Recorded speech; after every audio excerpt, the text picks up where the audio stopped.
तो कैसे हैं आप लोग? आशा करता हूँ बहुत अच्छी होंगे, घर पे होंगे और स्वस्थ होंगे। तो जैसा कि आप सबको मालूम होनी चाहिए कि अभी हम लोग का क्रैश कोर्स चल रहा है और आज क्रैश कोर्स का चौथा दिन है। इससे पहले मैं 3 पार्ट का वीडियो बना करके अपलोड कर चुका हूँ। अगर अभी तक आप लोग वो वीडियो नहीं देखे हैं तो कृपया करके प्ले लिस्ट में जाइए और सभी वीडियो को देख लीजिए ताकि आपके बोर्ड एग्जाम की तैयारी अच्छे से हो सके। और आज की इस वीडियो में हम लोग संपूर्ण क्रांति को पढ़ने वाले हैं जो जयप्रकाश नारायण के द्वारा लिखा गया हुआ है। और अगर आप कंटिन्यू वीडियो देख रहे हैं तो आपको मालूम ही होनी चाहिए कल यानी कि संडे को आप लोग का इंग्लिश का टेस्ट होने वाला है जो मैं 5 चैप्टर से क्वेश्चन पूछूंगा। इसके बारे में मैं डिटेल से वीडियो बना चुका हूं कि कैसे आप लोग इस टेस्ट में पार्टिसिपेट कर सकते हैं, क्योंकि इस टेस्ट में आपको अवार्ड भी मिलने वाला है। तो इसे पिछला वाला वीडियो आप लोग ज़रूर देखिए।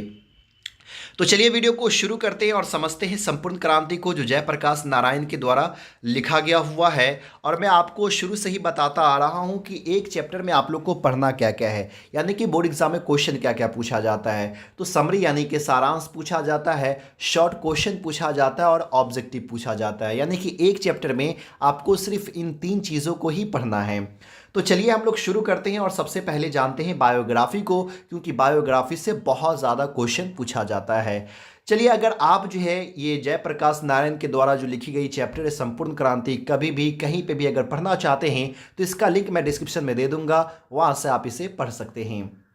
तो सबसे पहले बायोग्राफी को जानते हैं। इनका जन्म 11 अक्टूबर 1902 ईस्वी को हुआ था और मृत्यु जो है 8 अक्टूबर 1979 ईस्वी को हुआ था। इनका जन्म स्थान है सिताबा दियारा, जो उत्तर प्रदेश के बलिया और बिहार के सारण जिले में फैला हुआ है। माता का नाम है फुलरानी और पिता का नाम है हरसुदयाल और पत्नी का नाम है पार्वती देवी, है ना, पार्वती देवी। और सम्मान जो है, इनको 2 सम्मान बड़ा बड़ा अवार्ड मिल चुका है। पहला अवार्ड 1965 ईस्वी में रोमन मैग्सेसे अवार्ड जो सो मिला था और दूसरा जो है 1998 में भारत रत्न मिला था। यहाँ पे भारत रत्न कर लीजिएगा, भारत रत्न जो है सो मिला था। बहुत सारे बच्चे कहते हैं कि सर 1979 में तो इनकी मृत्यु हो गई, तो फिर 1998 में इनको भारत रत्न कैसे मिला? तो बात याद रखिएगा, इनको मृत्यु प्रांत मिला था, है ना, मरने के बाद इनको जो सो भारत रत्न अवार्ड जो सो मिला था। आगे चलिए, आगे हम लोग जानते हैं इस चैप्टर के सारांश को, और यही सारांश से आपका जो है सो शॉर्ट क्वेश्चन भी सॉल्व होता है, ज़्यादातर ऑब्जेक्टिव क्वेश्चन भी आपको सॉल्व हो जाता है। संपूर्ण क्रांति शीर्षक अंश 5 जून 1974 के पटना के गांधी मैदान में दिए गए जयप्रकाश नारायण के ऐतिहासिक भाषण का एक अंश है। यानी कि ये जो चैप्टर है संपूर्ण क्रांति, ये एक भाषण है। इससे पहले आप लोग चैप्टर पढ़े थे, उसने कहा था जो आपको कहानी था, उससे पहले बातचीत पढ़े थे जो एक निबंध था, लेकिन ये एक भाषण है, लेकिन ये एक स्पीच है। और ये स्पीच जयप्रकाश नारायण के द्वारा 5 जून 1974 ईस्वी को गांधी मैदान में दिया गया था। संपूर्ण भाषण पुस्तिका के रूप में प्रकाशित है और ये पूरी भाषण जो है ना एक किताब के रूप में छपी हुई है, लेकिन उस किताब से कुछ अंश निकाल करके आपके चैप्टर में दे दिया गया हुआ है कि आखिरकार जयप्रकाश नारायण ने उस स्पीच में, उस भाषण में क्या कहा था। अपने भाषण में जयप्रकाश नारायण ने युवा को संकेत देते हुए कहा है कि हमें स्वराज तो मिल गया है, लेकिन सुशासन के लिए हमें अभी काफ़ी संघर्ष करने होंगे। अब यहाँ पे जयप्रकाश नारायण कहते हैं कि देखिए, हमको तो अपना राज्य मिल गया, हमको स्वराज तो मिल गया, यानी कि अंग्रेज से तो हम आज़ाद हो चुके हैं, लेकिन सुशासन के लिए, सुंदर राज्य बनाने के लिए अभी हमको काफ़ी संघर्ष करना होगा।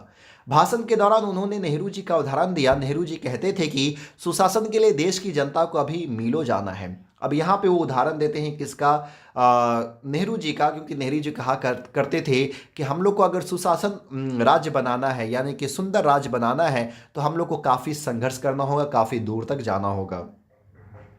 वह आगे कहते हैं कि मेरे भाषण में क्रांति के विचार होंगे जिन पर आपको अमल करना होगा। और वो ये भी कहते हैं कि मेरा जो भाषण होगा उसमें क्रांति होगा और इस पर आपको विचार कर, ये आपको अमल करना होगा, और जब आप अमल करेंगे तो आपको लाठियाँ भी खानी होगी। यह संपूर्ण क्रांति है और वैसा ही जो हमारे भगत सिंह लाना चाहते थे, और ये वैसा ही संपूर्ण क्रांति है जैसा कि भगत सिंह जो सो हमारे देश में लाना चाहते थे। स्वराज से जनता कह रही है, भूख, महंगाई और भ्रष्टाचार, रिश्वत, अन्याय यही आज यहाँ फैला हुआ है। वो कहती है हमारा जो स्वराज है ना, इस स्वराज में सिर्फ और सिर्फ भूख है, महंगाई है, भ्रष्टाचार है, रिश्वत है, अन्याय है, यही सब देखने को जो सो मिल रहा है। तो इसको खत्म करना होगा, इससे हमको मुक्ति चाहिए। शिक्षा पाकर व्यक्ति ठोकर खाता फिर रहा है, यानी शिक्षा तो ले लिया हुआ है लेकिन उनको कोई जॉब नहीं मिल रहा है, उधर उधर वो भटक रहा है। यहाँ नारे तो लगते हैं पर गरीबी हटती नहीं, बढ़ती ही जाती है। नारे तो लगते हैं कि गरीबी हटाओ, लेकिन गरीबी हटती नहीं है, गरीबी बढ़ती ही जा रही है। भाषण में दिनकर जी की कविता और उनके निधन की चर्चा भी की जाती है। वे नई जिम्मेदारी की चर्चा करते हैं, विद्यार्थियों का आह्वान करते हैं और मात्र जयप्रकाश के नेतृत्व से ही काम नहीं चलेगा, आपको अपना नेतृत्व संभालना होगा। और यहाँ पे वो छात्र को ये भी कहते हैं कि आपको जो है सो सिर्फ जयप्रकाश नारायण के नेतृत्व में ही काम नहीं चलने वाला, बल्कि आपको खुद आगे आना होगा, आपको खुद जो है सो नेतृत्व संभालना होगा। लेकिन ये जो भाषण होता है, ये जो संपूर्ण क्रांति या ये जो आंदोलन चलता है, ये जयप्रकाश नारायण के ही नेतृत्व में होता है। उन्होंने कहा भविष्य आपके हाथ में है। वहां उन्होंने यह भी घोषणा की कि मैं बात सबकी सुनूंगा पर फैसला मेरा होगा। वो अपने भाषण में ये कहते हैं कि नहीं, बात तो मैं सबकी सुनूंगा लेकिन फैसला मेरा होगा। जितने भी वहाँ पे नौजवान आए हुए हैं, सारे नौजवान की मैं बात सुनूंगा कि वो क्या कहना चाहते हैं, लेकिन अंतिम फैसला मेरा ही होगा। यदि ऐसा नहीं हो सका तो आपस के झगड़े में, बहसों में हम पता नहीं किधर बिखर जाएंगे। और वो कहते हैं अगर ऐसा नहीं होगा तो हम लोग आपस में ही उलझ जाएंगे, आपस की मसले में फंसे रह जाएंगे और पता नहीं हम लोग कहाँ बिखर जाएंगे, किधर चले जाएंगे। अपने भाषण के दौरान वे अपने छात्र जीवन के बारे में बताते हैं कि आईएससी पास करने के बाद आगे की पढ़ाई के लिए हिंदू विश्वविद्यालय के बावजूद अमेरिका में पढ़ाई पूरी करनी पड़ी। कारण यह था, हिंदू विश्वविद्यालय अंग्रेज के फंड से चलता था। अमेरिका में पढ़ाई के दौरान वेटर का काम किया, बर्तन साफ किया, लोहे के कारखाने में काम किया, इतने कठिनाइयों से अपनी पढ़ाई पूरी की। तो किस तरह से अमेरिका गए, हिंदू विश्वविद्यालय को क्यों छोड़े, इन सारी चीज़ को अपने स्पीच में वो बताते हैं। जेपी आंदोलन के क्रम में जो सभा हुई थी, उस सभा को विफल बनाने में कांग्रेस सरकार ने कौन कौन से हथकंडे, एक नहीं यहाँ पे हथकंडे कर दिए, हथकंडे अपनाए, इसकी भी चर्चा उन्होंने अपने भाषण में की। लोगों को ट्रेन से उतारा गया, लाठियां चलाई गई। जेपी ने इसे लोकतंत्र पर कलंक जो है सो माना है। वे इंदिरा जी की चर्चा करते हैं। उनके अनुसार उनकी लड़ाई किसी व्यक्ति से नहीं बल्कि उनकी गलत नीतियों से है, उनके गलत सिद्धांतों से हैं, उनके गलत कार्यों से हैं। अपने ऐतिहासिक भाषण में उन्होंने स्पष्ट कर दिया था कि वे संपूर्ण क्रांति लाना चाहते हैं।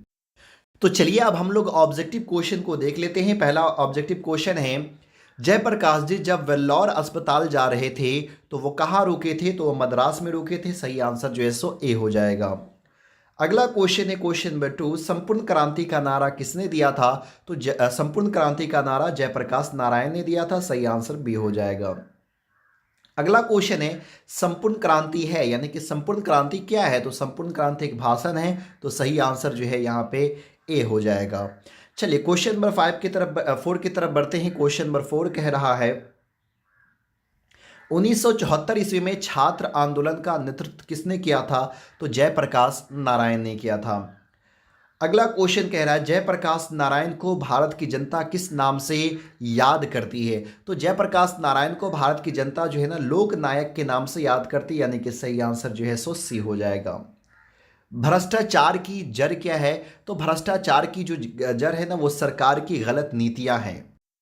क्वेश्चन नंबर 7 कह रहा है, मद्रास में जयप्रकाश नारायण ने अपने किस मित्र के यहाँ ठहरे थे? तो ईश्वर अय्यर के यहाँ ठहरे थे। सही आंसर डी हो जाएगा।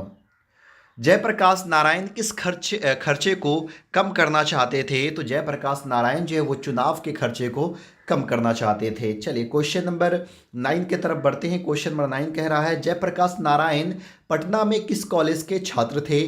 तो जयप्रकाश नारायण पटना में साइंस कॉलेज के छात्र थे। संपूर्ण क्रांति की जनसभा में किसने कविता सुनाई? तो वो रेणु ने कविता सुनाई थी। सही आंसर ए हो जाएगा। मद्रास में जयप्रकाश जी को किसने कविता सुनाई? तो मद्रास में जो जयप्रकाश नारायण को कविता सुनाए थे वो दिनकर जी थे। तो सही आंसर जो है सो बी हो जाएगा। अगला क्वेश्चन है, जयप्रकाश नारायण का जन्म कब हुआ? सबको बायोग्राफी में पहले से मालूम होगा, 1902 ईस्वी को। जयप्रकाश नारायण को भारत रत्न का पुरस्कार कब प्राप्त हुआ था? 1998 ईस्वी को। संपूर्ण क्रांति का ऐतिहासिक भाषण जयप्रकाश जी ने किस स्थान पर दिया था?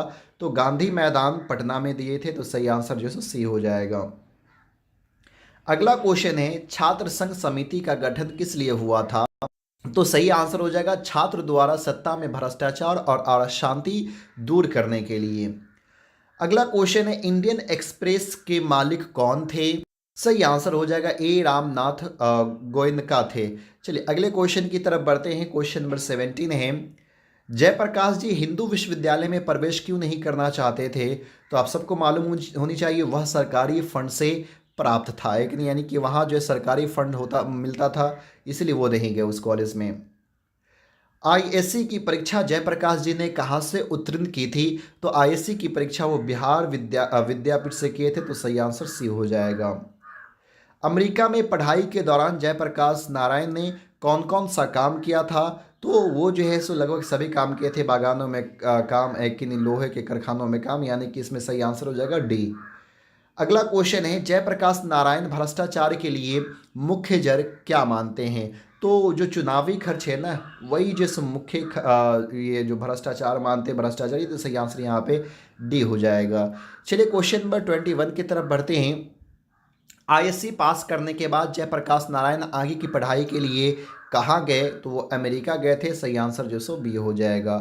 क्वेश्चन नंबर 22 कह रहा है, जयप्रकाश नारायण मार्क्सवादी कब बन गए थे? तो जयप्रकाश नारायण मार्क्सवादी जो है 1924 ईस्वी में बने थे। लेनिन की मृत्यु कब हुई थी? तो लेनिन की मृत्यु जो है 1924 ईस्वी में हुई थी।